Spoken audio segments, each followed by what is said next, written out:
यह एक ऐसी दुनिया है जहाँ पैसों की कोई वैल्यू नहीं, यहाँ टाइम ही सब कुछ है। यहाँ अगर आपको कोई चीज खरीदनी है तो आपको उस चीज के बदले अपनी जिंदगी का कुछ टाइम देना पड़ेगा, तब जाकर आप उस चीज को खरीद पाएंगे। लेकिन इस दुनिया में एक अच्छी जिंदगी गुजारने के लिए आपके पास टाइम का होना भी जरूरी है, क्योंकि यहाँ जब किसी इंसान की एज 25 साल तक पहुंच जाती है तो उस इंसान के हाथ पर 1 साल का टाइम स्टार्ट हो जाता है। जिस पल काउंटडाउन 0 हुआ उसी पल वह इंसान खत्म। अमीरों के पास इतना टाइम था कि वह 1000 साल की जिंदगी भी जी सकते थे। अमीरों ने खुद के लिए एक अलग दुनिया बना ली थी जहाँ वो लोग एक सुकून भरी जिंदगी गुजार रहे थे, लेकिन वहीं दूसरी तरफ गेटो सिटी में रहने वाले गरीब लोग दिन रात मेहनत करके खुद के लिए टाइम कमाते थे, नहीं तो उनकी जिंदगी खत्म हो जाएगी। इन्हीं गरीबों की बस्ती में विल नाम का एक लड़का रहता था जिसकी घड़ी में सिर्फ 23 घंटे ही बचे थे। विल अपनी मॉम के साथ रहता था। अब क्योंकि 25 साल के बाद उम्र रुक जाती है, इसलिए उसकी माँ 50 साल की होकर भी बहुत जवान दिख रही थी। आज विल की माँ का 50वां जन्मदिन था। विल अपनी मॉम का बर्थडे सेलिब्रेट करने के लिए पिछली रात ओवर टाइम करके एक शैंपेन की बोतल लाया था। यह देखकर विल की मॉम बहुत खुश हो जाती है और वो विल से कहती है कि मैं अपने पोतों को देखना चाहती हूँ, तुम किसी लड़की को डेट क्यों नहीं करते? जिस पर विल जवाब देता है कि इन सब चीजों के लिए टाइम किसके पास है। विल की मॉम ने उससे कहा कि इलेक्ट्रिसिटी बिल और बैंक से लिया हुआ लोन कल की डेट तक मुझे क्लियर करना होगा, नहीं तो हमें फाइन पड़ सकता है। इसलिए अब मैं जा रही हूँ और कल रात तक सभी बिल्स और बैंक के लोन्स जमा करवाकर वापस आऊंगी। उसने कहा कि मेरे पास सिर्फ 3 दिन का टाइम है। इलेक्ट्रिसिटी बिल और बैंक का लोन चुकाने में मेरे पास लगभग सारा टाइम खर्च हो जाएगा, इसलिए कल शाम को तुम जरूर बस स्टॉप पर मेरा इंतजार करना, ताकि मेरा सारा टाइम खत्म होने से पहले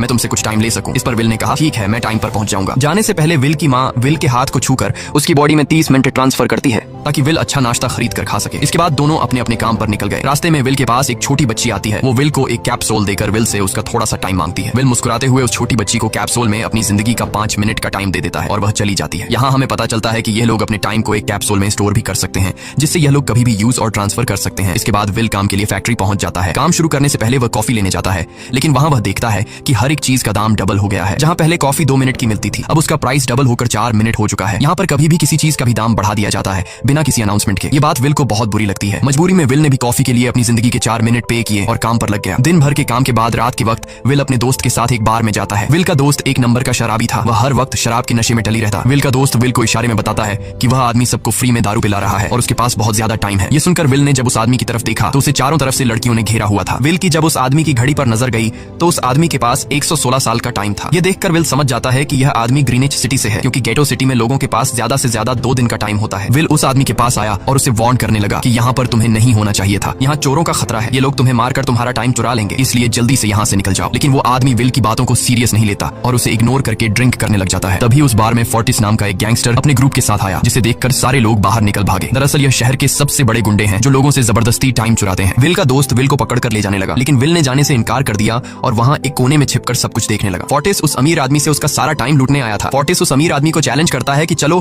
पंजा लड़ाते हैं और जो हारेगा वह अपना सारा टाइम जीतने वाले को दे देगा। ये टाइम फाइट आर्म रेसलिंग की तरह थी, जिसमें 2 लोगों को एक दूसरे की कलाई पकड़नी होती थी। जिस भी इंसान की कलाई नीचे होती थी उसका टाइम घटने लगता था और वो टाइम उस आदमी के